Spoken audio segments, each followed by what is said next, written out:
있는 뉴스를 종합해드립니다. 깊이 있는 뉴스 YTN FM 출발 새아침. 신율의 출발 새아침 3부 순서 시작합니다.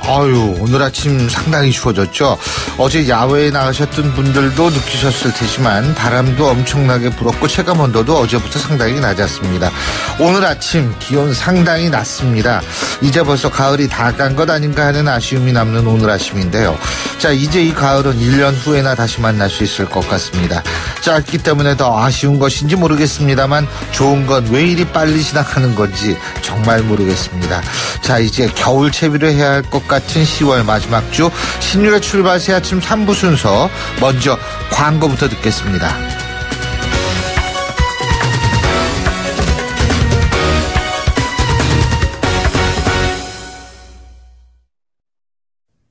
YTN 라디오 신율의 출발 새아침.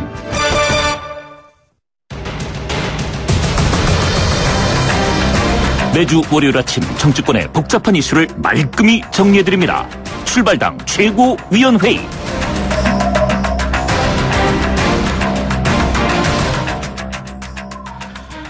예, 매주 월요일 날 언제나처럼 여러분 찾아뵙는 두 분 오늘도 나와 계십니다. 데일리안의 이종근 논설시장이십니다. 어서 오십시오. 네, 안녕하세요. 많이 추우셨죠? 그런데 진짜 추워요. 남의 손을 잡으면 따뜻해지는 온기를 느끼는 그런 계절입니다. 추운 계절이 아니라 따뜻한 계절이 돌아왔습니다. 따뜻한 방송 이종훈입니다. 좀 이상하네. 뭐 진행을 노리시는 것 같아요. 그건 아니고요. 혹시 뭐 요새 마음이 허하신 거 아니에요? 예?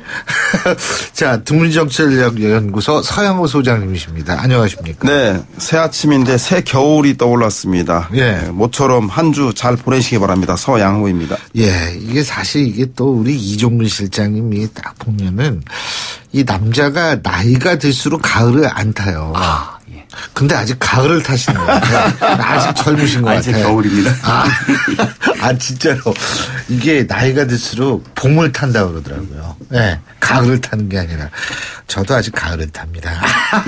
자, 내가 주목해본 정치인의 말 한마디. 이거 한번 두 분 말씀 들어보죠. 먼저 이종근 실장님. 네, 하도 많아서 이제 이번 주는 좀 고르기가 좀 힘들었습니다. 네. 그러나 그래도 제 눈에 가장 들어온 건 홍준표 대표 귀국해서 어떤 말씀을 하실지 기자들 굉장히 궁금했습니다. 예. 서청원 의원이 폭로를 했잖아요. 그것이 진실인지 거짓인지는 이제 따져봐야 될 텐데, 그런데 홍준표 대표가 물론 서청원 의원을 향해서도 많은 말씀을 하셨지만 이용주 국민의당 의원도 녹취록이 있는 것처럼 말씀을 하셨잖아요. 그래서 거기에 향해서 짧게 말씀하셨어요. 길게 안 하고.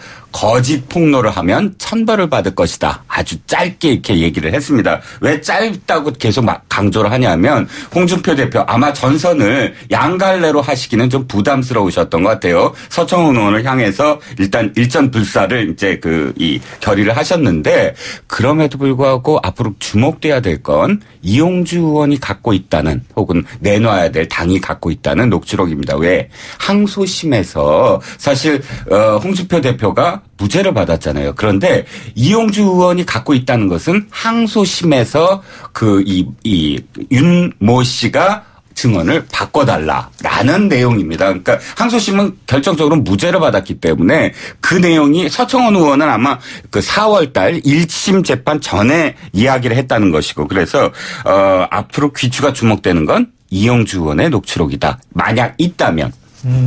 자, 서영 소장님. 네, 하나님께서 뜻대로 해 주시리라 생각한다. 이게 무슨 교회 목사님이 하신 말이 아니라요. 보수 야권의 서울시장 후보군에 거론되는 황교안 전 총리가 지난주 어느 기독교 포럼에 참석해서 강연 중에 참석자가 질문을 했어요. 서울시장이나 차기 대통령 출마할 거냐라고 묻자 이렇게 얘기했습니다. 황 총리는 또 이어서 청년 실업과 노인 빈곤, 북핵 위기 등을 거론하면서 우리 국민의 사회주의화에 대한 경각 시즘의 이완이 심각하다라고 지적을 했습니다. 아니, 신앙이 있어서 하나님께 기도하는 건 좋지만 사회주의와 색깔론을 들고 나오는 거는 보수 야권의 유력 주자로서 약삭빠른 포지셔닝이긴 한데, 국민들이 보기에는 아직도 색깔론 들먹이냐라고 해서 시대착오적이지 아닌가 싶은 생각이 들고요. 더욱이 황 전 총리는 박근혜 전 대통령의 탄핵과 구속에 책임 있는 장관과 총리했던 사람 아닙니까? 박 정권에 대한 반성과 자숙이 우선이어야지 국민에 대해서 사회주의 운운하는 건 지나친 건 아닌가 싶은 생각이 듭니다. 자, 먼저 지난 주말에 촛불 집회 1주년 기념 행사가 있었습니다. 1년이 지났는데요. 자, 한마디씩만 듣고 넘어가 보죠. 네, 저는 지난 토요일 날 촛불의 건강함을 봤습니다. 어떤 거냐면 촛불이 광화문과 여의도 두 군데서 했잖아요. 네. 그런데 여의도에서 따로 모인 분들의 주장은 이거죠. 그동안 작년에 촛불 집회에서 사드 반대, 그다음에 이석기 석방, 한상균 석방 이런 구호들을 사실은 공유하지 않았다. 그런데 이 탄핵이라는 대의를 위해서 사실은 거기에 반대하지 않았는데 이미 이 탄핵이라는 대의를 성취한 이후에 어저께 지난 토요일 날의 어떤 1주년 기념은 또다시 수구 좌파들의 그런 주장을 공유하고 싶지 않다. 트럼프 물러가라. 이석기 여전히 석방하라. 한상균 석방하라. 이런 주장에 동의하지 않으므로 이것을 파티처럼 기념하겠다 해서 여의도에 모이지 않았습니까? 저는 이렇게 다양한 목소리들이 이 사회에 건전하게 공존할 수 있는 그리고 그 목소리를 낼 수 있는 그 안에서도 그런 촛불 집회였다라고 생각을 합니다. 예, 서영훈 소장님. 네, 이종훈 실장님이 쓰신 김에 좀 더 쓰세요. 나와 생각이 다르다고 해서 소수자의 주장이지만 그들의 생각도 존중해주는 그래서 공존하는 문화가 형성됐으면 좋겠고요. 저는 청취자 여러분 먼저 축하드리겠습니다. 2017년 에버트 재단이 수상하는 인권상 수상자로 선정되셨는데요. 세계적 비영리 공익기관인 독일의 에버트 재단이 촛불 시민을 2017년 인권상 수상자로 선정했습니다. 축하드립니다. 네, 죄송한데 에버트 재단 공익기관이 아니고요. 비영리 독일 사회민주당에 소속된 재단입니다. 에버트 슈티프팅이고요. 네, 맞습니다. 프리드리히 에버트라는 3인당 사회민주당 소속의 수상을 기념하는 그래서 사회민주당 예를 들면은 체데우 독일 기독교 민주연합에서는 아데나워 재단이 또 있고 네. 이런 식으로 이제 그거는 그래서 공익재단이라고 보기는 좀 힘들다. 사회민주당 소속. 네, 교수님 앞에서 죄송합니다. 네, 아닙니다. 가방끈 자랑했다가 아무튼 비영리 재단이고요. 그래서 그 재단에서 준 인권상 수상자로 촛불 시민이 선정되었습니다. 촛불 시민혁명은 딱 두 마디로 정의할 수 있는데 이게 나라냐? 국민이 나라의 주인이다. 그래서 부패하고 무능한 정권에 대한 심판인 동시에 국민이 나라의 주인임을 선언한 시민혁명입니다. 부패한 정권의 낡은 폐단을 일소하고 특권과 반칙을 배제하여 나라다운 나라를 만들라는 국민의 명령이자 변화의 갈망이었기 때문에 이 촛불은 지금도 계속되어야 한다고 생각이 듭니다. 예. 토요일이 뭔 날인지 아세요? 그거 말고? 이거 나이들이 있어요. 헬로윈 할로윈. 요새 31일이 할로윈 아닙니까? 아니요. 지난 토요일 날 네, 지하철에 젊은이들이 막 지난 토요일 날 가을을 느껴가지고 또 지금 감각이 젊으신 줄 알았는데 여전하시네. 한국 귀신들은 왜 헬로윈을 안 잡아가죠? 그런 얘기 있죠. 예. 근데 어쨌든 1년이 지났습니다. 1년 동안 많은 일이 있었는데 아직도 참 시끌시끌한 데가 있죠. 바로 자유한국당인데요. 홍준표 대표가 혁신의 결정에 따라서 서청원 최경원 의원 탈당하라 이렇게 지금 권유를 했는데 서청원 의원이 아까 이종구 실장님 말씀하신 대로 이 성완종 녹취록이 있다 이런 얘기를 꺼냈어요. 이 싸움이 어떻게 될 거라고 보십니까? 이종구 실장님. 어떻게 될 거라고 같이 판단 말고 어떻게 될 거라고 이렇게 전망을 물으신다면 사실은 둘 다 망하는 결론적으로는 자유한국당이 망하는 쪽으로 가겠죠. 별 수 없이. 그런데 좀 더 그 안을 들여다보면 아마도 서청원 의원이 지금 목적한 바는 어느 정도 달성이 됐다. 뭐냐면 상처를 주겠다. 완전히 이 홍준표 대표한테. 그래서 그 상처를 주는 건 성공을 했고 그다음에 이제 친박들이 모이기 시작했는데 아마도 홍준표 대표는 이 지금 당원 당규상의 해석을 달리할 것 같아요. 그러니까 최고위의 의결을 거쳐야만 박근혜 전 대통령의 출당이 결정되는 것으로 당원 당규가 해석이 지금까지는 됐는데 의결 없이 최고위만 열고 그냥 추인하는 정도로 넘어가겠다 해서 아마 강공을 하실 것 같아요. 11월 한 3일 날. 만약 그게 되면 그게 예정대로 된다면 아마도 의총까지 밀어붙이는 어떤 모양새. 그리고 11월 한 5일 이전에 바른정당의 한 8명 정도, 김무성 대표를 포함해서, 이 전 대표를 포함해서 어쨌든 합당을 할 겁니다. 명분이 없진 않아요. 이들은, 홍준표 대표가 이제 친박과 싸우기 시작했으니까 우리가 힘을 실어서 친박과 영원히 싸우자. 뭐, 그 당내에서 싸우자. 이런 식으로 아마 결정이 돼서 그 홍준표 대표가 드라이브를 이번 주 내로 아마 거는 모양새가 될 것 같고요. 친박이 제대로 거기에 저항을 할 수 있을지 그건 좀 지켜봐야 될 것 같습니다. 예. 서영 소장님. 네, 홍준표발 보수통합 보수혁신이 녹취록 공개냐 사실이냐 아니냐에 대한 막장극으로 치닫고 있습니다. 잘 아시겠지만 녹취록은 이 질 나쁜 사람들이 그동안 써오지 않았습니까? 국정원이 이런 녹취를 한다던가 내지는 과거에 보면 최순실 게이트와 관련해서 서로 녹취하고 이런 것들이 공개되고 해서 상당히 문제가 되고 있는데 이번 녹취록도 마찬가지로 통합으로 가는 보수 야당 행보에 결정적 걸림돌로 작용하고 있습니다. 먼저 서청원 의원이 주장하고 있는 녹취록은 홍준표 대표가 본인에게 전화를 해서 검찰 수사 관련해서 협조를 요청했다는 겁니다. 즉 검찰에 로비를 좀 해달라고 했기 때문에 이것을 공개하면 홍준표 대표의 정치적 생명이 끝장날 것이다 라고 하고 있고 또 하나는 이용주 의원이 국민의당 이용주 의원이 갖고 있다는 녹취록인데 그 내용은 1심에서 윤승모 즉 예전에 서청원 대표의 측근이었다가 당대표 시절에 선거 때 홍준표 대표의 언론특보를 했던 윤모 부사장 이 사람이 1억을 줬다라고 한 진술을 했기 때문에 1심에서 홍준표 대표가 유죄를 받았는데 2심에서는 이 사람의 진술을 번복하게 도와달라라고 하는 내용을 서청원 대표에게 홍준표 대표가 부탁하는 내용을 가지고 있다.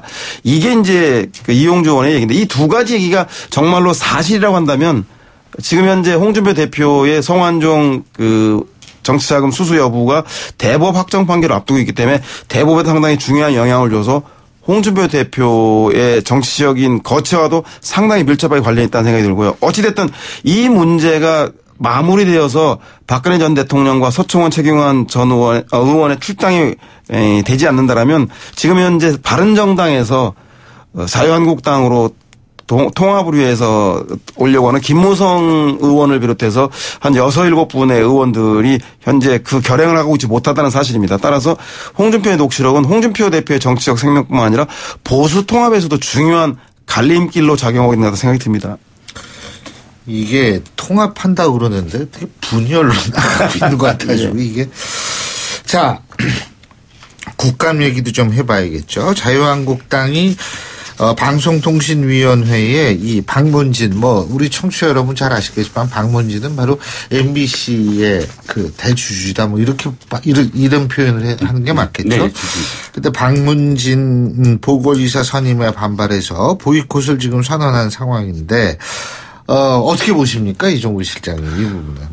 일단 자유한국당은 울고 싶은 아이의 뺨을 때려줬다? 이런 어떤 느낌일 거예요. 왜냐하면 지금 내부적으로 사실 분열, 분란 이렇게 보이고 있고 또 사실 여러 가지 국정감사에서 이슈를 선도하지 못하고 있는 상황에서 사실은 사흘 남겨뒀지만 지금 이 내부의 전열을 좀 가다듬으면서 다시 예산국회로 가기 위한 모멘텀을 지금 마련하려고 했다. 그래서 그 모멘텀이 다시 보이콧이라는 형식으로 나오는데 좀 이따 의총이 열릴 겁니다. 어떻게 할 건지. 근데 저는 돌아올 거라고 봅니다. 그러니까 국감 사흘 그냥 넘어갔고 그다음에 이 시정연설과 트럼프 대통령도 국회 연설하잖아요. 그러니까 이번 주 내로는 복귀하는 수순을 밟을 것이다. 이렇게 보여집니다. 예. 방송문화진흥회가 MBC 지배의 70%를 가지고 있고 잘 아시겠지만 정수장학회가 30%를 가지고 있습니다. 그래서 지배주주이기 때문에 MBC 사장에 대한 선임권을 박문진이 행사를 하고 있는데요. 그동안 관례상 여당이 추천하는 사람이 6명, 야당이 추천하는 사람 3사람을 방송통신위원회가 추천을 받아서 이사로 임명을 해왔습니다. 그런데 지금 현재 자유한국당이 주장하는 얘기는 상식적으로 보나 법적으로 보나 말이 안 되는데요. 박문진 이사 중에 여당 추천 몫을 우리가 야당이 되었음에도 예전엔 여당이었기 때문에 우리 야당이 행사하겠다. 이게 누가 납득을 할 수 있겠습니까? 당연히 현재 야당이 되었으면 여당 추천 몫은 여당으로 존중해줘야죠. 그렇게 여당 추천 몫을 주장하려면 대선에서 지지를 마르셨어야죠. 그렇기 때문에 관례나 상식적으로 말이 안 되는 얘기고 또 법적으로 보나 그 거리된 방문이자 선임권은 방통위 권한으로 법에 규정되어 있습니다. 그런데 한국당 이것을 부인하는 것은 있을 수 없다는 생각이 듭니다. 이렇게 상식적이나 법적인 문제에 대해서 여전히 그 자유한국당이 그 주장하고 있는 것은 KBS 사장을 본인들이 임명한 사장으로 유임시키려고 하는 것이 첫 번째 목적이라는 생각이 들고 두 번째로는 이 문제를 쟁점함으로써 MBC 사장이요? MBC 사장 죄송합니다. MBC 사장을 유임시키려고 하는 본인 자유한국당이 임명한 사람과 마찬가지이기 때문에 두 번째가 바로 문재인 정부의 방송 장악 음모를 더욱더 쟁점화하기 정치 쟁점화하기 위해서 이 문제를 끝까지 집요하게 물러늘어진다는 생각이 드는데요. 어찌됐든 KBS, MBC 구성원들이 지금 공동 파업에 나온 지 60일이 넘어가고 있고 구성원들 절대 다수가 두 사람의 사장 해임을 요구하고 있지 않겠습니까? 방송인은 적법한 절차에 따라서 국회 관례에 따라서 빨리 다음 절차를 진행하는 것이 MBC, KBS 구성원들이나 국민들의 기대에 부응하는 이런 생각이 듭니다. 지금 저희가 이 부분보다도 또 하나 얘기할 부분이 이 홍종학 중소벤처기업부 장관 후보자 얘기입니다.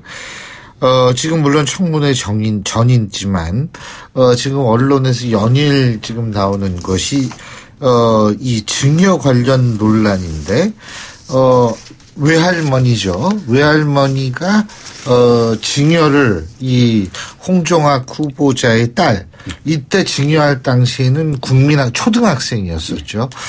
딸을 해줬는데 이 증여받은 건물이 이 부분이죠. 그러니까 건물의 4분의 1이라고 그러더라고요. 그 딸이 그렇죠. 증여받은 거 이게 8억인데 그래가지고 이 부분은 어떻게 보세요? 증여는 받을 수 있는 거 아니에요? 예. 훌륭하신 분이죠. 홍종학 후보자 아주 훌륭하신 분인데 왜 이렇게 됐는데도 불법은 하나도 없었어요.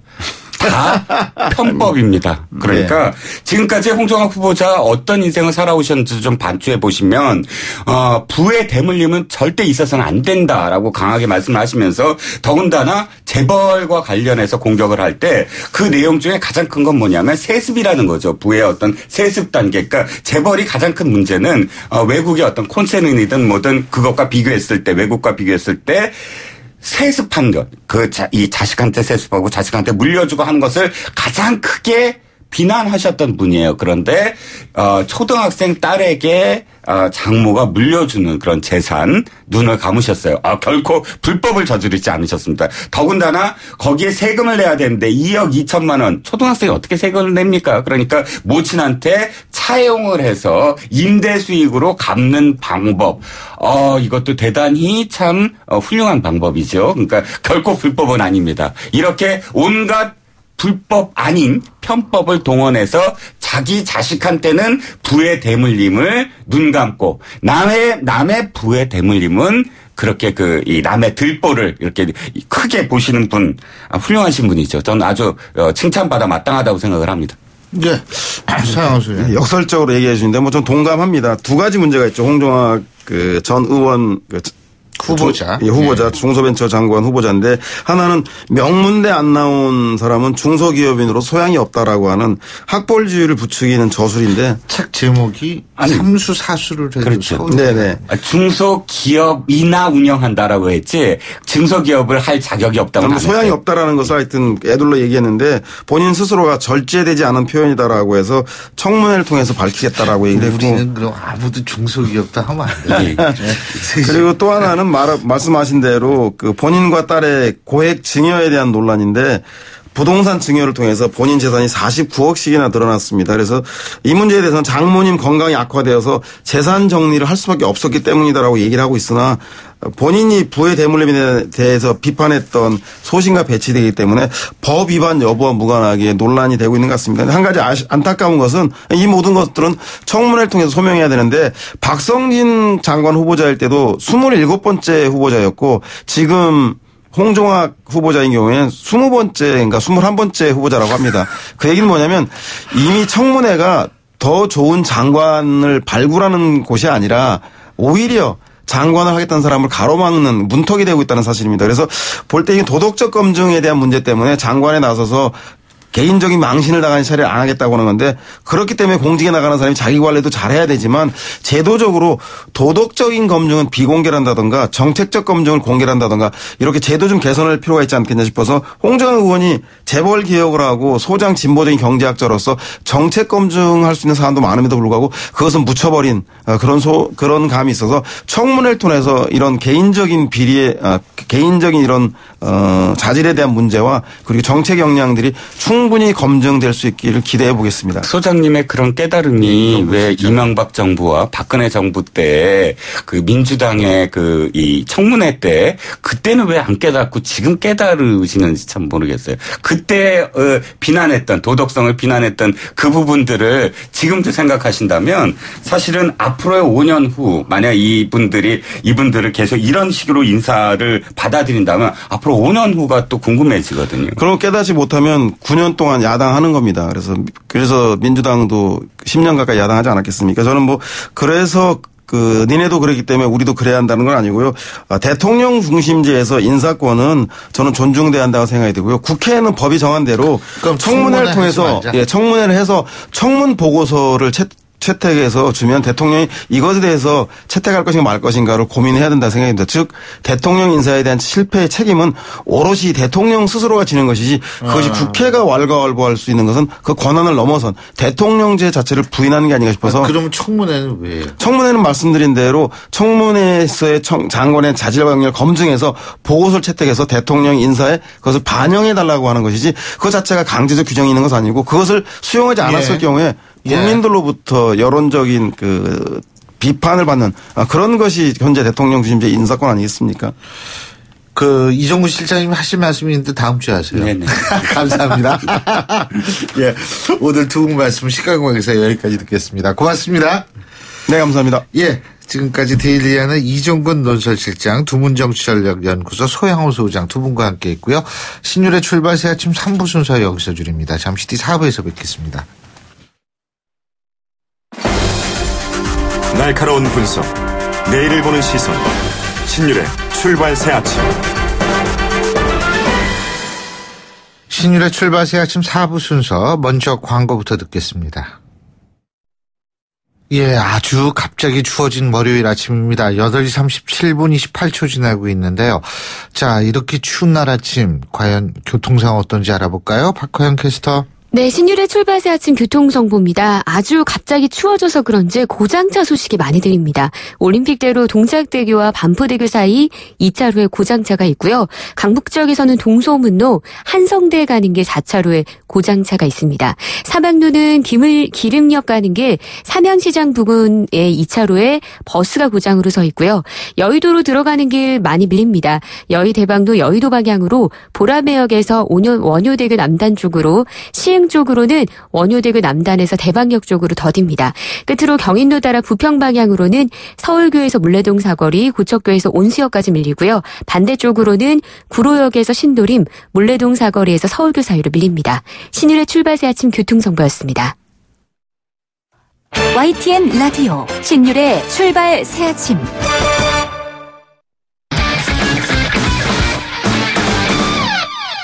스포츠 소식 알아보겠습니다. 최동훈 스포츠 평론가 전화 연결하겠습니다. 안녕하십니까? 예, 안녕하세요. 요새 이 야구를 보면은요, 확률이 다 안 맞아요.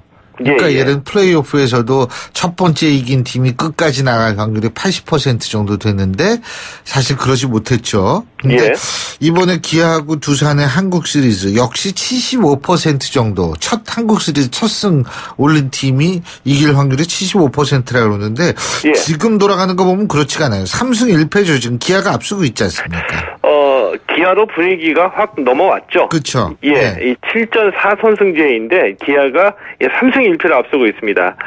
결정적으로 이 토요일 3차전에서 기아가 6대3으로 이겼고요. 일요일 4차전에서 5대1로 이기면서 2연승을 올린 것이 기아 쪽으로 좀 무게 중심이 옮겨지게 된 이유입니다. 남은 3경기에서 기아는 1승만 올리면 되고 이 두산은 3경기 모두 다 이겨야 되기 때문에 기아가 이 한국 시리즈 우승에 성큼 다가섰다 이렇게 말씀드릴 수가 있겠죠. 기아의 마운드가 이 두산의 타선을 압도했거든요. 네. 어제 이 4차전에서 이 선발 임기영 선수가 5와 3분의 2이닝을 무실점으로 틀어막으면서 호투했고요. 임기영 선수가 이 정규 시즌 전반기에 7승 2패로 잘 던지다가 이 폐렴에 걸렸습니다. 그래서 이제 한 달 쉬고 난 후반기에 1승 4패로 저조했기 때문에 불안한 감이 없지 않았었거든요. 자, 그래서 이제 이 기아의 김기태 감독이 선발로 내보내면서도 일찍 무너질 수 있다. 자, 그래서 4차전에서는 불펜을 일찍부터 준비시키겠다. 이런 말까지 할 정도였었는데, 그런데 임기영 선수가 어제 기대 이상의 깜짝 활약을 선보이면서 기아의 승리를 이끈 겁니다. 예, 공격에서는 기아가 1회에 2점을 뽑아내면서 앞서갔고요. 7회에 두산 유격수인 김재호 선수의 실책을 묶어서 2점을 추가했고, 8회에 1점을 내준 뒤 9회에 1점을 추가해서 완승을 거뒀습니다. 예. 근데 두산 타선이 기아 투수들한테 꽁꽁 묶인 셈이더라고요. 예, 그렇죠. 사실 플레이오프에서는 두산이 굉장히 잘 쳤거든요. 예. 근데 이렇게 묶인 이유가 뭘까요? 이게 참 묘합니다. 이 플레이오프에서 그렇게 잘 치던 두산의 타자들이 기아를 만나가지고 이렇게 부진하거든요. 그러니까 플레이오프 4경기에서 팀 타율이 3할 5푼 5리였고, 이 경기당 평균 득점이 12.5점이었거든요. 네. 근데 이 두산 타선이 한국 시리즈에 들어와서 2할 6리로 뚝 떨어진 겁니다. 자, 어제 경기에서도 이 주자가 꾸준히 나갔는데, 이 득점권에서는 타선이 얼어붙었다고 얘기할 수 있을 정도로 빈공에 시달렸거든요. 예. 왜 그러냐? 제가 보기에는 이 기아 투수들이 이제 확실히 20여일 쉬고 나와서 그런지 힘이 넘치는 것처럼 잘 던지고 있습니다. 특히 선발 투수들이 잘 던지면서 이 불펜 가중에도 여유가 있고요. 결정적으로 이 3차전에서 7이닝을 30점으로 막아냈던 이 패틴 선수도 얘기하기를 2차전 선발이었던 양현종 선수의 덕을 봤다, 이렇게 얘기했거든요. 양현종 선수가 계속 끝까지 던졌으니까. 예, 완봉승을 거뒀습니다. 2차전에. 그래서 이 양현종 선수가 완봉 거두면서 두산 타자들의 길을 한풀 꺾어놓은 거죠. 자, 이게 이제 결정적으로 두산 타선의 페이스를 흔들었다, 이런 평가도 나오고 있습니다. 그렇군요. 자, 오늘 5차전이죠. 6시 반부터인가요, 오늘? 예, 맞습니다. 맞죠? 예. 예. 니포트 선수가 이제 선발로 나오고, 저쪽에서는 이제 헥터 선수, 그죠? 예, 그렇습니다. 예. 자, 오늘 오후 6시 30분에 이제 잠실구장에서 5차전이 이어지거든요. 예. 오늘 기아가 승리하면 한국 시리즈 우승을 차지하게 됩니다. 이렇게 되면 좀 맥없이 두산이 무너지는 이 한국 시리즈가 되는 건데, 자, 기아의 헥터 노에시, 두산의 니포트 선수의 선발 맞대결입니다. 이 두 선수는 1차전에서 선발로 나와서 헥터 노에시가 6이닝 5실점, 니포트 선수는 6이닝 3실점을 기록한 바가 있고요. 두산 같은 경우에는 오늘 패하면 모든 것이 끝나기 때문에 뭐 이것저것 가질 여유가 없겠죠. 모든 것을 다 쏟아부을 수밖에 없는 상황인데, 역시 오늘 승부의 관건은 이 기아 투수들에게 밀리고 있는 두산의 타선이 터지느냐 안 터지느냐가 오늘 승부의 관건이 될 것으로 예상이 됩니다. 그렇죠. 자, 이따 6시 반부터 한번 봐야 되겠고, 또 프로축구 얘기도 해봐야 되는데, 전북 현대가 우승 차지했네요. 예. 전북 참 대단해요. 예, 2009년 이후에 5번째 우승이죠? 예, 맞습니다. 이 전북 현대가 어제 이 제주 유나이티드와의 경기에서 3대0으로 승리했고요. 예. 이 남은 2경기와 상관없이 K리그 클래식 우승을 확정을 지었습니다. 2년 만에 우승컵을 되찾은 건데, 이 말씀하신 대로 이 전북, 그리고 이 최강희 감독이 대단하죠. 2005년에 최강희 감독이 전북을 맡은 뒤에 2009년에 첫 우승을 차지했는데 2009년 이후로 5번째 우승입니다. 그러면서 이 최강희 감독이 5번의 우승을 거머쥐면서 역대 K리그 최다 우승 감독 이 신기록을 세우게 됐습니다. 어제 경기에서 또 이 올해 38살인 이동국 선수가 이 후반에 추가골을 터뜨려서 K리그 최초로 개인 통산 200골을 기록하게 됐습니다. 예. 인터뷰할 때 이동국 선수가 올해 은퇴할 수도 있다, 이렇게 얘기를 했는데, 최강희 감독은 붙잡고 싶다고 말했거든요. 자, 이동국 선수도 이 확실하게 은퇴하겠다라고 얘기한 것은 아니기 때문에 이 은퇴 여부는 좀 더 지켜봐야지 될 것 같습니다. 예. 자, 오늘 소식은 여기서 줄이겠습니다. 고맙습니다. 예, 고맙습니다. 예, 지금까지 최동호 스포츠 평론가였습니다.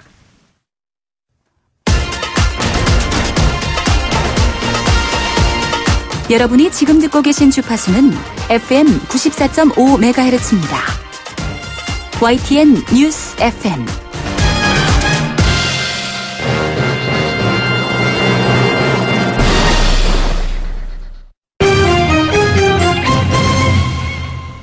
예, 경제 뉴스 알아보겠습니다. 한국경제신문의 정인설 기자 스튜디오에 나와 계십니다. 어서 오십시오. 안녕하세요. 예. 국제 유가가 배럴당 60달러 선을 넘어섰네요. 예? 기온은 뚝뚝 떨어지는데 유가는 올라가고 있습니다. 네. 서부 텍사스산 원유와 함께 국제 유가의 2대 지표, 양대 지표인데 북해산 브렌트유가 배럴당 60달러를 돌파를 했습니다. 예. 60달러를 넘긴 건 2015년 7월 이후 2년 4개월 만이고요. 그러니까 그동안 60달러가 거의 마의벽으로 느껴졌거든요. 50달러 넘겼던 건 몇 번이 있었어요. 예. 그리고 얼마나 올랐나 생각해 보면 2015년엔 배럴당 20달러였거든요. 그에 반해서 지금 60달러는 거의 3배가 오르게 된 거고요. 북해산 브렌트유만 오른 게 아니라 서부 텍사스산 원유도 8개월 만에 최고고 우리나라에 많이 들어온 두바유도 최저가 대비 한 11% 정도 한 몇 달 사이에 올랐습니다. 그리고 북해산 브렌트유와 말고 그리고 저도 오늘 또 하나 말씀드리고 싶은 게 서울산 신율 교수님의 인기도 지금 왜 그러세요? 하늘을 찌르고 있다라는 거예요. 청취자분들이 아시면 좋게 30대 애청자분이 사인을 받아달라고 저를 통해서 그래서 오늘 제가 2장을 받았습니다. 이게 참. 근데 왜 이렇게 기름값이 올랐어요? 인기가 왜 이렇게 오르냐고요? 예. 신 교수님. 왜 그러세요? 이거 일단 날씨도 갑자기 추워졌어. 마음이 끌림이 있다는 거죠. 그러니까 수요가 계속 오르고 있다는 거고요. 특히 미국이나 유럽을 중심으로 경기가 좋아지고 있다 이런 얘기 많이 있잖아요. 그리고 특히나 이제 국제 유가의 원유의 양대 산맥이라고 할 수 있는 사우디하고 러시아. 러시아가 가끔 사우디의 생산량을 넘어서기도 하고 그러거든요. 근데 두 나라 다 이렇게 감산을 감산에 합의한 건 거의 없는 일이에요. 사우디의 이제 차기 국왕이라고 할 수 있죠. 모하마드 빈 살만 왕세자가 무슨 서울에 48배가 되는 도시 만들겠다는 맞습니다. 그분입니다. 맞습니다. 감산하겠다라고 했고 우리 푸틴 러시아 대통령도 감산 내년 연말까지 하겠다라고 했어요. 사우디와 러시아는 항상 눈치 보면서 서로 올렸다 내렸다. 특히 러시아가 감산을 잘 안 했거든요. 둘 다 감산 지지 발언한 건 전례가 없어서 수요도 많이 늘면서 공급도 줄이는 이런 효과 때문에 최근에 유가가 오르고 있다 이렇게 볼 수 있을 것 같습니다. 어떻게 계속 오를까요? 연말까지 이제 2달밖에 안 남았는데 계속 오를 것 같다라는 게 전문가들의 전망이고요. 이게 다음 달 30일에 이제 빈에서 오페크 석유 수출국 기구 정례 회의가 있는데 이 감산을 더 내년까지 연장하는데 합의를 할 거냐 이게 좀 변수가 되고 있고. 미국의 수모라고 할 수 있어요. 원래 북해산 브렌트유와 서부 텍사스산 원유 가격 차이가 배럴당 2달러 정도 났거든요. 근데 지금 6달러나 납니다. 북해산 브렌트는 60달러 넘었는데 서부 텍사스산 원유는 지금 한 55달러, 54달러 정도 되거든요. 이런 경우는 정말 전례 없는 일입니다. 2015년 6월 이후 가장 큰 격차고요. 왜 이렇게 되느냐? 미국이 계속해서 수요가 많아지니까 경기가 좋아지니까 생산량을 늘리고 있는 거예요. 그러니까 북해산 브렌트유보다 서부 텍사스산 원유가 더 많이 수요가 있으니까 가격이 좀 떨어지고 있다. 이렇게 석유 생산량이 많아서 이렇게 떨어지고 있다라는 거고요. 미국의 생산량 이것도 국제 유가의 한 변수가 될 것으로 보입니다. 자, 이 원유 가격이 이제 경제에 어떤 영향을 미칠 것인가 이런 부분도 생각해 봐야 되는데 어쨌든 미국이 3년여 만에 2분기 연속 3% 성장을 기록했네요. 그죠? 그렇습니다. 계속 경기가 좋아지고 있어서 이 석유값 수요가 늘어나서 석유값이 올라가고 있다 이렇게 볼 수 있는데 미국 같은 경우에는 지난 3분기 GDP 증가율이 연율 기준으로 3% 잠정치입니다. 였고요. 이 전분기 2분기에도 3.1%. 두 분기 연속 3% 성장을 한 거는 3년 3개월 만의 일이고요. 트럼프 대통령은 또 이제 트위터를 통해서 상당히 불만을 표출했죠. 이렇게 3% 성장 계속 하고 있는데 이를 보도하는 언론은 거의 없다 이렇게 불만을 나타내기도 했습니다. 본인 덕은 아니겠죠 지금. 아니 근데 이렇게 최장기간 경제 성장 이렇게 하면은 최장기간 경제 성장 기록을 깰 수도 있는 거 아니에요? 그렇습니다. 그동안에 미국의 최대 길었던 경기 확장 국면을 보면 최근에 암살 관련해서 자료도 나왔던 존 F 케네디 대통령 때부터 린든 존슨 대통령 때까지 106개월 한 적이 있었고 빌 클린턴 대통령 시절 때 120개월이 최고 기록이에요. 그런데 지금 오바마 대통령부터 트럼프 대통령까지 100개월 연속 확장, 경기 확장 국면이거든요. 만약에 트럼프 대통령이 중간선거 때까지 2019년 6월까지 계속해서 성장을 한다면 미국의 최장기간 성장 기록 역사가 쓰여지는 거예요. 그래서 감세도 하고 이렇게 하는 거겠죠, 당연히. 그래서 그러면은 이제 금리도 거의 100% 오르는 거죠. 맞습니다. 이제 되면. 경기가 성장할 만큼만 금리를 올려 그렇죠. 점진적으로 올리겠다라고 해서 최근에 전 세계적으로 다우지수를 비롯해서 그렇죠. 우리나라 주가도 마찬가지로 오르고 있는 상황이거든요.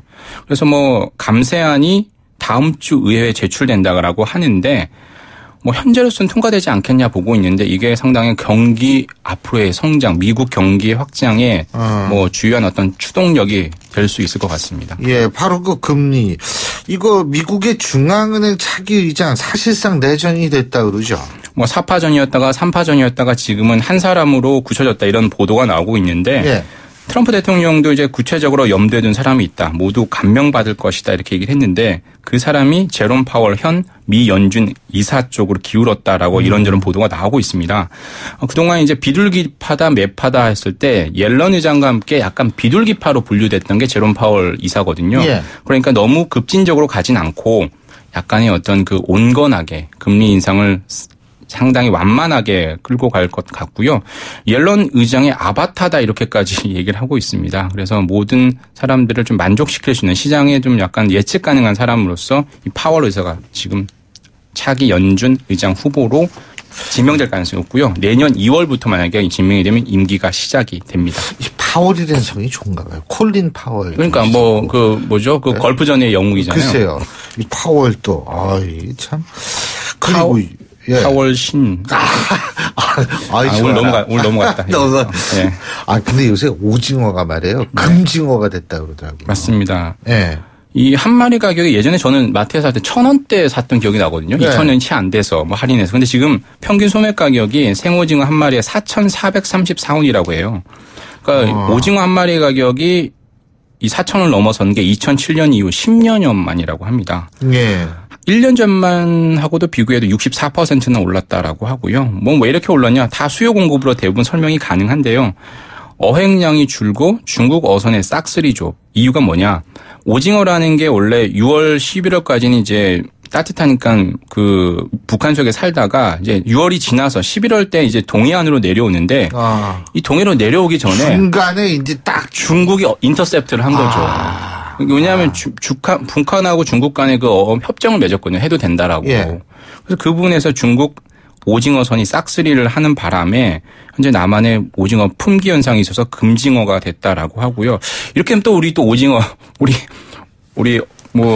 또 대안에 예. 이제 배 타고 또 어디 가겠죠. 아프리카 가고 뭐 어디 가겠죠. 아프리카는 더워서 안 될 것 같고 어디 북한이나 이런 데도 가겠죠. 오징어 근데 요새 오징어도 물론 원래 우리한테 꾸준한 인기지만 요새 새우들을 많이 먹는데요. 네. 예? 새우가 조리하기가 더 간편하다. 뭐 이래가지고 새우들을 많이 먹는다 그러는데 어쨌든 또 오징어 이렇게 비싸지면 이거 참 여러 가지로 걱정입니다. 자 그리고 이 고위 공무원이 아니더라도 7에서 9급 공무원의 소득도 민간 기업보다 훨씬 많다. 이런 분석이 나왔네요. 예? 맞습니다. 그 한국 공무원 원래 월급 적다 그러지 않았나요? 예? 적다라고 하지만 원래 평생 소득 생각하면 특히 연금 생각하면 많은 게 사실이에요. 퇴직금은 또 없으니까. 맞습니다. 그런데 한국경제연구원이 분석한 자료인데 고위 공무원은 당연히 많을 거예요. 뭐 차관 뭐 역대 연봉이잖아요. 그런데 이제 7, 8, 9급 이른바 하위 공무원으로 평생 일하다가 그만둬도 일반 기업에 있는 것보다 최대 7억 8천만 원 정도의 누계 소득이 더 많다. 기대할 수 있다. 이렇게 본 거예요. 어떻게 분석했느냐. 정부하고 민간 기업체 입사 퇴직 연령을 보고 임금 인상률 정도를 봐서 이제 분석을 했는데 일반 그 소기업, 중소기업에 비해서는 뭐 한 7억 정도 많다라고 하고요. 대기업 같은 경우에도 한 3억 3천만 원 이 공무원이 더 많다라는 겁니다. 그런데 이제 딱 하나 변수가 있어요. 늦게 뭐 당연히 퇴직하고 60세까지 그렇죠. 정년 보장 받으니까 그리고 임금 인상률도 계속 보면 최근에 보면 공무원 임금 인상률 항상 그 물가 인상률을 더 이상입니다. 그렇죠. 5%. 근데 뭐 일반 기업 인상 뭐 동결이잖아요. 저희도 항상 동결인데. 그렇죠. 그런데 딱 하나 생각해야 변수가 출발 새아침처럼 출발은 새아침은 빠른데 공무원 출발은 늦습니다. 왜냐하면 준비를 너무 하잖아요. 공시생들. 맞습니다. 대부분 그렇죠. 30대 뭐 초중반 때 시작을 하니까 이런 노량진의 공시족이 많은 이유는 이런 뭐 월급 급여와 그리고 정년 그리고 퇴직금 그리고 연금 이런 거 생각해서 하는데 출발이 늦을 수 있다. 이게 변수라는 거죠. 근데 이제 출발은 늦고 늦기까지 오랫동안 할 수 있다. 안정적으로 이런 건데 이런 보고서 나오면은 이 공시하시는 분들 숫자가 더 늘어날 것 같다는 생각이 들어요. 최근 그리고 올해 공무원을 더 많이 뽑는다라고 하잖아요. 그렇죠. 뭐 추경도 했고 그래서 그 부분 때문에 뭐 노량진에 더욱더 공시족이 많이 늘어날 것 같습니다. 예, 오늘 말씀 여기까지 듣죠. 고맙습니다. 감사합니다. 예, 지금까지 한국경제신문의 정인설 기자와 함께했고요. 자, 월요일 아침에 보내드린 신율의 출발 새 아침 저희가 준비한 순서 오늘 여기까지입니다. 여러분 날씨가 많이 추워졌고요. 내일 약간 더 추워진다고 하죠. 여러분 이럴 때일수록 정말 옷 따뜻하게 입으시고 마음 따뜻한 그런 하루 보내시기 바라겠습니다. 전 내일 아침 7시 15분에 다시 오죠. 신율이었습니다. 고맙습니다.